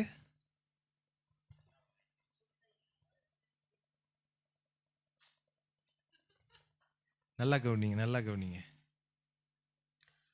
இந்த தண்ணி அவங்களுக்கு ஏன் தேவைப்படுது அப்படின்னா, அவங்க ஒரு விஷயத்தில் திருப்தி அடையாமலேயே இருக்கிறாங்க. என்ன அடையாமல் இருக்கிறாங்க? திருப்தி அடையலை. இப்போ இந்த ஸ்திரீக்கு என்ன திருப்தி இல்லை அப்படின்னா, பாருங்க, இயேசு கிறிஸ்து உன் புருஷனை கூட்டிட்டு வான்னு சொன்ன உடனே இந்த ஸ்திரீ என்ன சொல்கிறாங்க? எனக்கு புருஷன் இல்லை அப்படின்னு சொல்லிட்டாங்க, பொதுவாக சொல்லிட்டாங்க. ஆனால் இயேசு கிறிஸ்து என்ன சொல்கிறாரு? நீ உனக்கு புருஷன் இல்லைன்னு சொல்கிறது சரிதான், ஆனால் உனக்கு 5 புருஷர்கள் இருந்தார்கள், இப்போது இருக்கிறவனும் உனக்கு புருஷன் அப்படின்னா என்ன அர்த்தம்? 5 பேர்த்தோட நீ உறவாடி 5 பேர்த்தாலையும் நீ இன்னும் திருப்தி அடையல, இப்ப இருக்கிறவனும் உனக்கு அந்த சந்தோஷத்தை தரலன்னு சொல்லி நீ ஒரு வாழ்க்கையை வாழ்ந்துட்டு இருக்கிற. உனக்கு அதுல ஒரு திருப்தியே கிடையாது. திருப்தியே இல்லாம வாழ்ந்துகிட்டு இன்னொருத்தருக்கு நீ பிளான் பண்ணிட்டு இருக்கிற. ஹலோ, உனக்கு திருப்தி கிடையாது, உனக்கு தாகமா இருக்கு, உனக்கு அந்த சந்தோஷம் கிடைக்கல, உனக்கு அந்த நிம்மதி கிடைக்கல, உனக்கு அந்த பேரின்பம் கிடைக்கல, உனக்கு அந்த மகிழ்ச்சி இல்லை, உனக்கு அந்த கடிப்பு இல்லை. உன் வாழ்க்கை ஃபுல்லா எப்படிதான் இருக்கிற? நீ தாகத்தோட இருக்கிற. நீ சொல்ற தாகத்தை பத்தி நான் பேசல. உன் வீட்டுக்கு கிச்சனுக்கு அந்த தண்ணி வரணுன்றதை பத்தி நான் பேசல மகளே. நான் உன் வாழ்க்கையில இதுவரைக்கும் நீ அனுபவித்திராத அன்புங்கிற ஒரு தாகத்தை பத்தி பேசிட்டு இருக்கிறேன். ஹல்லேலூயா. நீ எதிர்பார்த்து எதிர்பார்த்து முதல் இருக்கிறவன்ட்ட கிடைக்கல, அதை இன்னொருத்தன்ட்ட எதிர்பார்த்து அவன்கிட்டையும் கிடைக்கல, இன்னொருத்தன்ட்ட எதிர்பார்த்து அவன்கிட்டையும் கிடைக்கல. இப்படியே உன்னுடைய லைஃப் என்ன பண்ணிட்டு இருக்குது? போய்கிட்டே இருக்கு. இப்போ நீ விரக்தியில் இருக்கிற, தாகத்தில் இருக்கிற, திருப்தியே இல்லாம வாழ்ந்துகிட்டு இருக்கிற. இருக்கிறவங்களாம்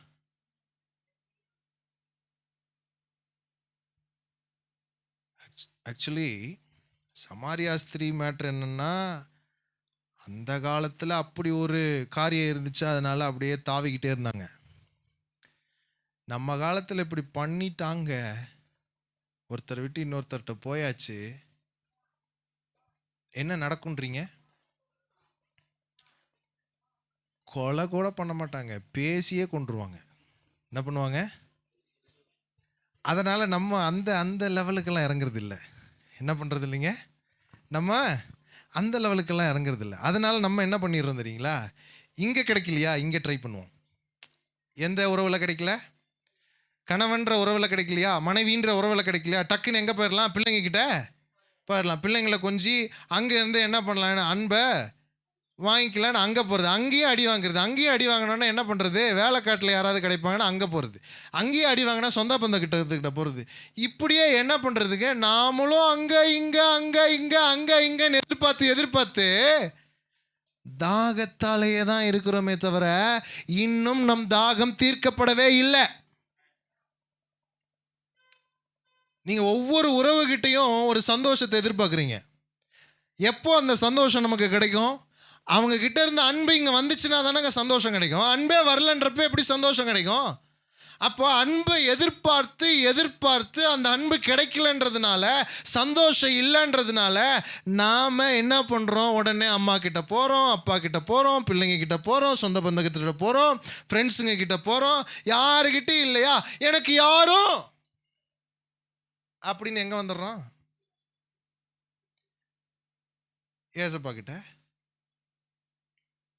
இங்கே வந்தாலும் இவர் என்னங்கிறாரு? நீ அங்கே போய் அன்பு கூறுங்கிறாரு. என்னங்கிறாருங்க? இங்கே வந்தாலும் அதை தான் சொல்கிறாரு அவர். நமக்கு ஒன்றும் புரியல, தாகம் தீர்க்கப்படவே இல்லை. புரிஞ்சவங்க ஒரு ஆமென் சொல்லுங்க. இப்போ இந்த ஸ்திரீ கிட்ட இதை சொன்ன உடனே இந்த ஸ்திரீ என்ன பண்ணுறாங்க தெரியுங்களா? அப்படியே ட்ராக் சேஞ்ச் பண்ணுறாங்க. என்ன பண்ணுறாங்க? இந்த மத்திய கிழக்கு பகுதிகளில் ஒரு பழக்கம் இருக்குது. உலகத்தினுடைய மத்திய கிழக்கு அப்படின்னா இந்த கல்ஃப் கண்ட்ரிஸ்ன்னு சொல்லுவாங்க. அரேபியா, அப்புறம் துபாய், எகிப்து, இந்த ஐரோப்பா, இந்த இந்த இந்த ஊரெல்லாம் இருக்குது இல்லைங்களா? இந்த ஊரில் இருக்கிறவங்களுக்கு ஒரு பழக்கம் இருக்கான். அந்த பழக்கம் தான் நமக்கும் இருக்குது. சரிங்களா? அது வேற இது வேற கிடையாது, ரெண்டும் ஒன்று தான். சரிங்களா? என்ன, அவங்க மத்தியமாக இருக்கிறாங்க, நம்ம கொஞ்சம் ஒதுங்கி இருக்கிறோம். ஆமென். இப்போ நல்லா கவனிங்க, இவங்களுக்கு ஒரு பழக்கம் இருக்குது. இந்த மாதிரி ஏதோ ஒரு விஷயத்த நம்ம கிட்ட இருந்த ஆண்டவர் வெளியே கொண்டு வராருன்னா டக்குன்னு ட்ராக்கை சேஞ்ச் பண்ணி, இல்லைங்க அது கிடையாதுங்க, இது எப்படிங்கன்னு சொல்லிட்டு கேட்க ஆரம்பிச்சிடுறது. ஆமென். புரியல தானங்க உங்களுக்கு? புரியும்படி சொல்கிறேன் பாருங்க. கர்த்தர் உங்கள் வீட்டில் வந்து ஹவுஸ் விசிட்டிங்கில் இப்படி இருக்கிறீங்க, இதை இப்படி சேஞ்ச் பண்ணுங்க அப்படின்னாக்க டக்குன்னு என்ன கர்த்தர் நல்லா வாழ வச்சுட்டு இருக்கிறாருங்க, எனக்கு அப்படி அற்புதம் செஞ்சாருங்க, இப்படி அற்புதம் செஞ்சாருங்க. கர்த்தர் ஜீவத்த நீரை பற்றி பேசிகிட்டு இருக்கிறாரு, இவங்க ஹவுஸ் கனெக்ஷனை பற்றியே பேசிகிட்டு இருப்பாங்க. பார்த்துருக்கீங்களா அந்த மாதிரி? பார்த்தது இல்லைன்னா எங்கள் கூட வாங்குறோம். ஆமென். என் கூட வந்தீங்கன்னா நிறையா பார்க்கலாம் அதை. இப்போது அந்த மாதிரி தான் இங்கே ஜீவ தண்ணீரை பற்றி கர்த்தர் பேசிகிட்டு இருக்கும் பொழுது அங்கே எப்படி ட்ராக் சேஞ்ச் பண்ணுறாங்கன்னு பாருங்களேன். வாசிங்களேன் 19ஆம் வசனத்தை பாருங்கள். அப்பொழுது அந்த ஸ்திரீ அவரை நோக்கி, ஆண்டவரே, நீர் தீர்க்கதரிசி என்று காண்கிறேன். ஏம்மா, நீ சொல்லி தான் எனக்கு தெரியணும்னு இல்லை. அல்லேலூயா. ஆனால் இந்த ஸ்திரீ என்ன பண்ணுறாங்க, டக்குன்னு நீர் தீர்க்கதரிசி என்று காண்கிறேன், சொல்லுமா நீ பேசுமா அப்படிங்கிறாரு பாருங்க. 20ஆம் வசனம். எங்கள் பிதாக்கள் இந்த மலையிலே தொழுது கொண்டு வந்தார்கள், நீங்கள் எருசலேமில் இருக்கிற ஸ்தலத்திலே தொழுது கொள்ள வேண்டும் என்கிறீர்களே என்றால், அதற்கு இயேசு, ஸ்திரீயே, நான் சொல்லுகிறதை நம்பு, நீங்கள் இந்த மலையிலும் எருசலேமிலும் மாத்திரமில்லை, எங்கும் பிதாவை தொழுது கொள்ளும். எப்படி ட்ராக் சேஞ்ச் பண்ணாங்க பார்த்தீங்களா இந்தம்மா? ஆண்டவர் எதை பற்றி பேசிட்டு இருக்கிறாரு? நீ ஒவ்வொருத்தர்கிட்டையும் அந்த அன்பு கிடைக்காததுனால நீ தாகமாக இருக்கிற, உன் தாகத்தை தீர்க்கும்படிக்கு ஜீவ தண்ணீராகிய ஒன்றை நான் உனக்கு தரேன் அப்படின்னு அதை சொல்லிகிட்டு இருக்கிறாரு. டக்குன்னு சேஞ்ச் பண்ணி, இல்லை நீங்கள் உங்கள் ஊரில் தான் வந்து ஜெபம் பண்ணணுன்றீங்க, எருசலேமில் தான் வந்து ஜெபம் பண்ணணுன்றீங்க, எங்களை வந்து அங்கே சேர்த்துக்க மாட்டேங்கிறீங்க, அப்போ நாங்கள் எப்படி தான் ஆண்டவரை தொழுது கொள்றதுன்னு எப்படி ட்ராக்கை மாற்றுறாங்க பார்த்தீங்களா? ஆண்டவர் ஹவுஸ் விசிட்டிங்கில் உங்கள் குடும்பத்தை பற்றி பேசி உங்கள் குடும்பத்தில் விடுதலை உண்டாக்கலான்னு வந்தா, பாஸ்டர் அவள் அப்படி பண்ணா அது ஞாபகம் இருக்குங்களா பாஸ்டர்னு ஆரம்பித்தா, ஒரு சிலருக்கு தான் புரியுதுன்னு நினைக்கிறேன். ஏங்க, உங்கள் குடும்பத்துக்கு பேச வந்தாருங்க, உங்கள் இருதயத்தை சுகமாக்க வந்தாருங்க, உங்கள் இருதயத்தில் வேலை செய்ய வந்தாருங்க, உங்கள் இருதயத்துக்கு ஜீவ தண்ணீரை கொடுக்க வந்தாருங்க. அதை வாங்க முடியாமல் டக்குனே ட்ராக்கை சேஞ்ச் பண்ணி, அவங்க இப்படி பண்ணுனாங்கங்க, இவங்க இப்படி பண்ணுனாங்கங்க, அவங்க இப்படி பேசுனாங்கங்கன்னு. ஆனால் ஆண்டவர் அப்பையும் விட மாட்டார், உங்கள் இருதயத்தில் தான் வேலை செய்வார். அவர் ரொம்ப நல்லவர். சொல்லுங்கள் உங்கள் பக்கத்தில் இருக்கிறவங்கள பார்த்தா அவர் ரொம்ப நல்லவர். ஆனாலும் விட மாட்டார். அவர் ஃபோக்கஸும் உங்கள் இருதயம்தான். உங்கள் இருதயத்தின் மேலே தான் அவருடைய முழு கவனம் இருக்குது. உங்களுக்கு வேணா கிச்சன் மேலே, வீட்டு மேலே, காரு மேலே, கடன் மேலே, அப்புறம் எப்படி கரை சேர்க்கறதுன்ற மேலே இருக்கலாம். ஆனால் அவருக்கு ஒரே கவனம் உங்கள் இருதயம் தான். புரிஞ்சவங்க புரிஞ்ச மாதிரி ஒரு ஆமென் சொல்லுங்க பார்க்கலாம். அல்லேலூயா, அல்லேலூயா. நான் என்ன பண்ண போகிறேன் எதிர்காலத்தில்? அவர் குடுக்குடுப்புக்கார மாதிரி வந்து நல்ல காலம் பிறக்குதுன்னெலாம் சொல்ல மாட்டார். அவர் நேராக வந்து எங்கே வேலையை பார்ப்பாருன்னா உங்கள் இருதயத்தில் தான் வேலை பார்ப்பார். அல்லேலூயா. உங்கள் இருதயத்தை சரி பண்ணிட்டா எல்லாத்தையுமே சரி பண்ணலான்னு தெரிஞ்சு வச்சிருக்கிறவர் அவர் மட்டும்தான். அல்லேலூயா. மனுஷனுக்கு அது புரியாதனால தான் உங்ககிட்ட எப்போ பாரு என்ன பண்ணிக்கிட்டே இருக்கிறான், கோவப்பட்டுக்கிட்டே இருக்கிறான், எதையோ பேசிக்கிட்டு இருக்கிறான். இப்போ இயேசு கிறிஸ்து என்ன சொல்கிறார் பாருங்க அந்த ஸ்திரியை பார்த்து, ஸ்திரியே, நான் சொல்கிறத நம்பு, நீங்கள் எங்கும் பிதாவை தொழுது கொள்ளும் காலம் வருகிறது. என்ன சொல்கிறாருங்க? சொல்லுங்க, எங்கும் பிதாவை தொழுது கொள்ளும். சரி, 22ஆம் வசனத்தை வாசிங்களேன். நீங்கள் அறியாததை தொழுது கொள்ளுகிறீர்கள், நாங்கள் அறிந்திருக்கிறதை தொழுது கொள்ளுகிறோம், ஏனென்றால் ரட்சிப்பு யூதர்கள் வழியாய் வருகிறது. இது அந்த சமாரியா ஸ்திரீக்கு புரிகிற மாதிரி சொல்கிறாரு. ஆனால் அதுக்கப்புறம் ஒன்று சொல்கிறாரு, எல்லாத்துக்கும் புரிகிற மாதிரி ஒன்று சொல்கிறாரு பாருங்க. 23ஆம் வசனம் வாசிங்க. உண்மையாய் தொழுது கொள்ளுகிறவர்கள் பிதாவை ஆவியோடும், என்னத்தோட? ஆவியோடும் உண்மையோடும் தொழுது கொள்ளும் காலம் வரும், அது இப்பொழுதே வந்திருக்கிறது. தம்மை தொழுது கொள்ளுகிறவர்கள் இப்படிப்பட்டவர்களாய் இருக்கும்படி பிதாவானவர் விரும்புகிறார். அல்லேலூயா. எப்படி எங்கும் பிதாவை தொழுது கொள்ளும் காலம் வருது? எப்படி வருதுன்னா, ஆவியோடும் உண்மையோடும் அவரை தொழுது கொள்ள முடியும். எங்கே வேணா இருந்து.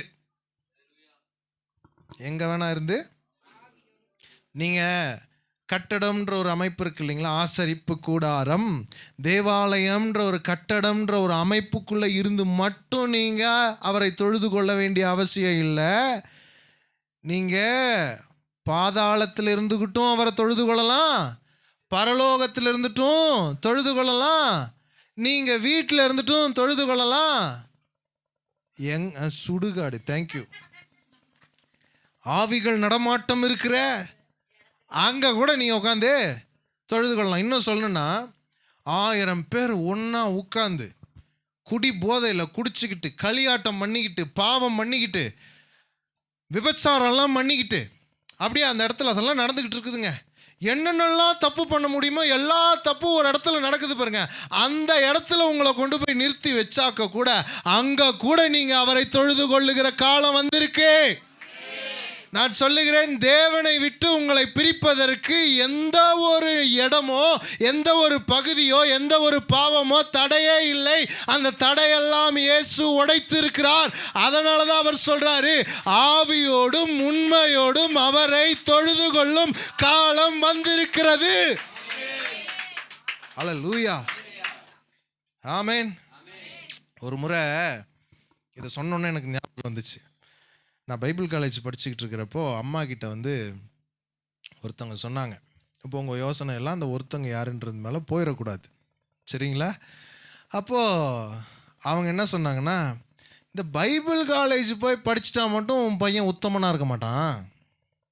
என்னங்க, பைபிள் காலேஜில் இருக்கிறவங்களும் என்ன பண்ணுறாங்க, குடிக்கிறாங்க, ஆன்ஸ் போடுறாங்க, எல்லாம் தப்பும் பண்ணுறாங்க அப்படின்னு சொல்லிட்டு சொன்னோன்னே அம்மா கொஞ்சம் கலங்கிட்டாங்க.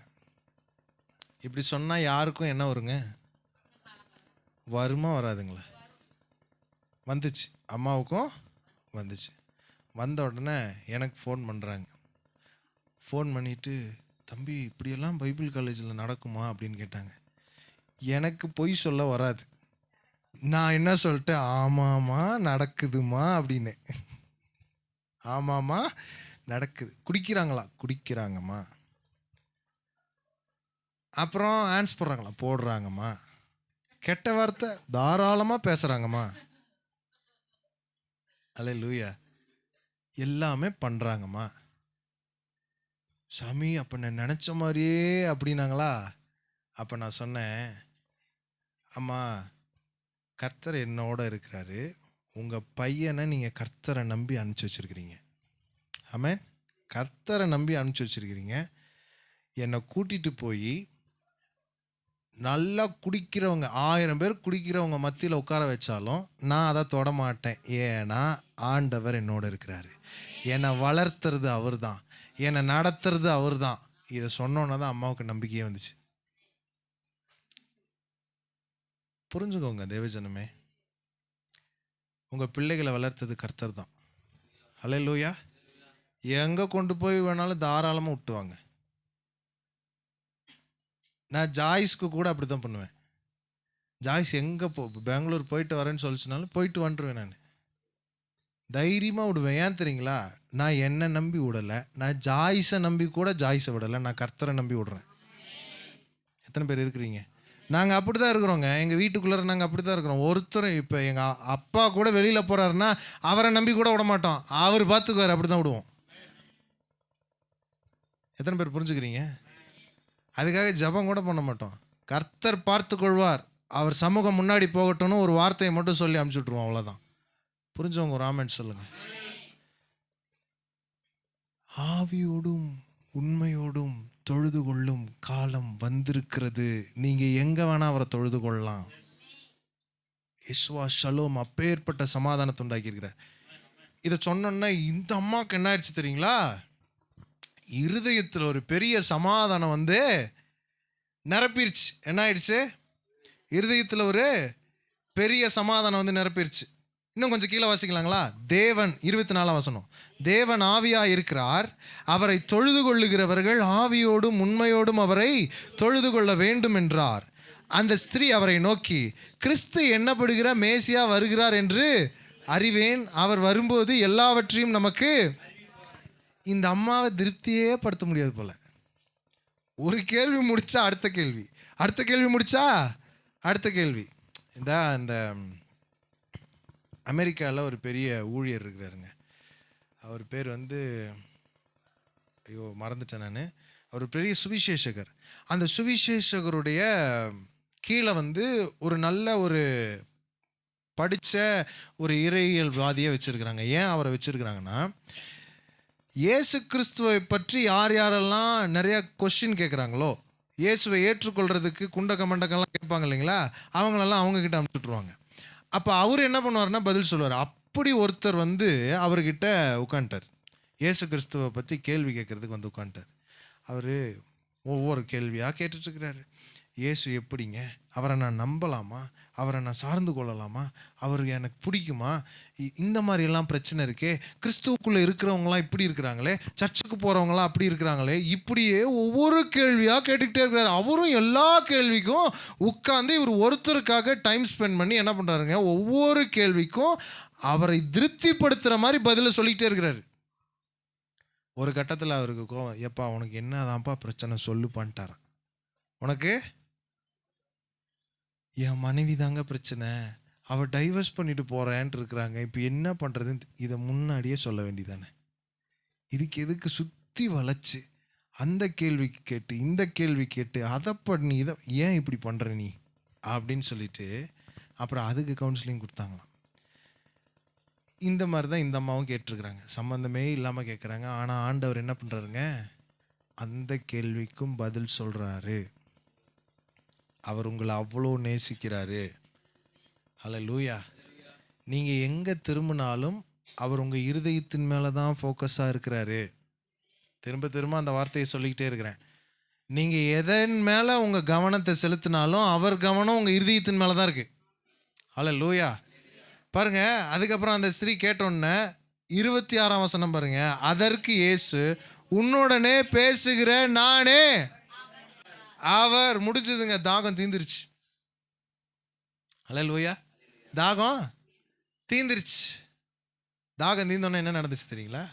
உடனே இந்த ஸ்திரீ கம்முன்னு இல்லாமல் அந்த ஊரில் இருக்கிற அத்தனை பற்றியும் கூப்பிட்டு வந்துட்டாங்க.